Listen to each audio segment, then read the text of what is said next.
आज हम लोग इस वीडियो में नाभिकीय संलयन के बारे में पढ़ते हैं।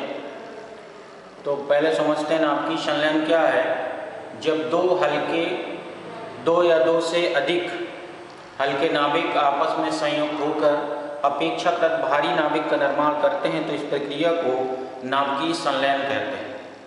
नाभिकीय संलयन की घटना में उत्पन्न जो अपेक्षाकृत भारी नाभिक होता है उसका द्रव्यमान संयुक्त होने वाले हल्के नाभिकों के द्रव्यमान के योग से थोड़ा कम होता है, अर्थात नाभिकीय संलयन की घटना में द्रव्यमान क्षति होती और यह द्रव्यमान क्षति आइंस्टाइन के द्रव्यमान ऊर्जा संबंध के अनुसार ऊर्जा में बदल जाता है।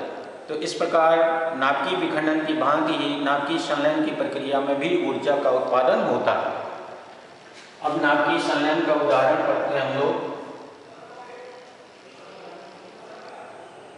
नाभिकीय संलयन का उदाहरण है कि तीन न्यूट्रॉन 1s2 आपस में संलयित होकर अल्फा कण का निर्माण करते हैं। साथ ही एक न्यूट्रॉन और एक प्रोटॉन का उत्पादन होता है और 21.6 MeV की ऊर्जा का उत्पादन होता है।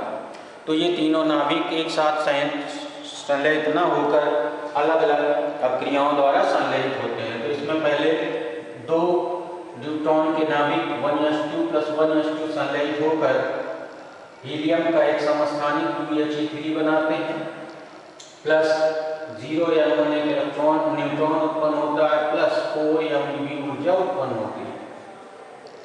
और फिर 2He3 हीलियम का जो समस्थानिक होता है वह फिर से तीसरे न्यूट्रॉन से अभिक्रिया कर 2He4 बनाता है, अल्फा कण बनाता है, प्लस एक प्रोटॉन का उत्पादन होता है और 17.6 MeV ऊर्जा उत्पन्न होती है। यदि इन दोनों अभिक्रियाओं को संयुक्त रूप से लिखा जाए तो 2He3 कैंसिल हो जाता है, तो आ जाता है 1H2 + 1s2 + 1s2 इक्वल हो जाता है 2He4 + 0n1 + 1H1 + 21.6 MeV ऊर्जा। तो यह जो 21.6 MeV ऊर्जा होती है वह इस न्यूट्रॉन और इस प्रोटॉन की गतिज ऊर्जा के रूप में होती है। इसके अतिरिक्त यह देखा गया कि इन तीन न्यूट्रॉन नाभिकों का संलयन और भी अभिक्रियाओं द्वारा हो सकता है। तो जो दूसरा तरीका है इसका 1s2 + 1s2, ये दो ड्यूटेरियम के नाभिक आपस में संलयित होकर एक ट्राइट्रॉन या ट्रिटियम नाभिक बनाते हैं 1s3 plus 1H1 plus 3.3 MeV ऊर्जा उत्पन्न होती है। और यह ट्राइटियम नाभिक या ट्राइट्रॉन 1s3 तीसरे न्यूट्रॉन नाभिक से संलयित होकर अल्फा कण 2He4 बनाता है, प्लस 0n1 न्यूट्रॉन उत्पन्न होता है, प्लस 18.3 MeV ऊर्जा उत्पन्न होती है। यदि इन दोनों अभिक्रियाओं को अगर हम जोड़ें तो फिर से ये जो ट्राइट्रॉन है ये दोनों तरफ से कट जाएगा, तो ये फिर से वही 1H2 + 1s2 + 1s2 = 2He4 + 1H1 + 0n1 + 21.6 MeV ऊर्जा उत्पन्न होती है।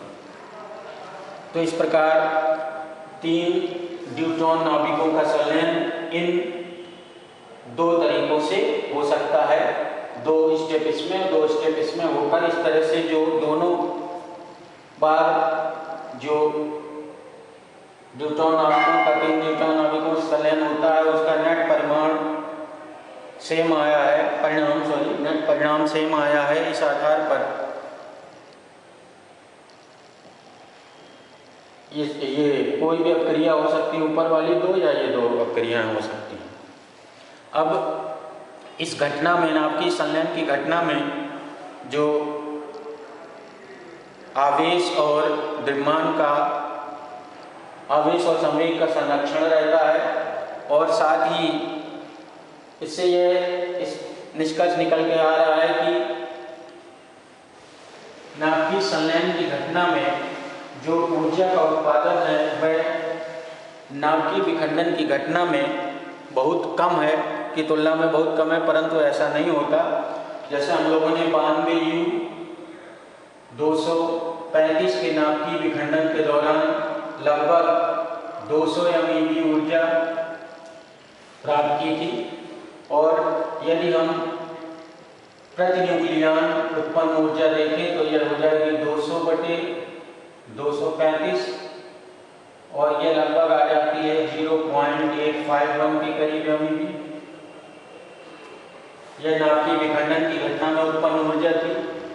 अब नाभिकीय संलयन की घटना में उत्पन्न ऊर्जा हमने देखा 3 न्यूट्रॉन जब मिलते हैं तो 3 न्यूट्रॉन के मिलने से 21.6 MeV ऊर्जा उत्पन्न होती है, और यदि हम 1 न्यूट्रॉन के मिलने से उत्पन्न ऊर्जा निकालें तो 3 से डिवाइड कर देंगे, और फिर प्रति न्यूक्लियन अगर निकालें तो 1:2 यानी 2 से डिवाइड कर देंगे, यानी इसको हम लोग 21.6/6 से डिवाइड करेंगे तो ये करीब आ जाता है 6×3=18 और 3×6 MeV।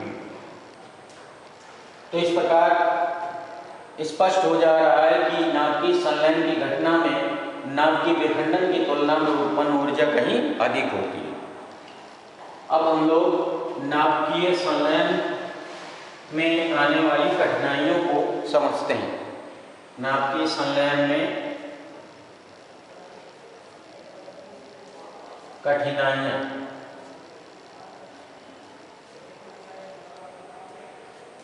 नाभिकीय संलयन में जो आने वाली कठिनाइयाँ हैं उनको समझते हैं।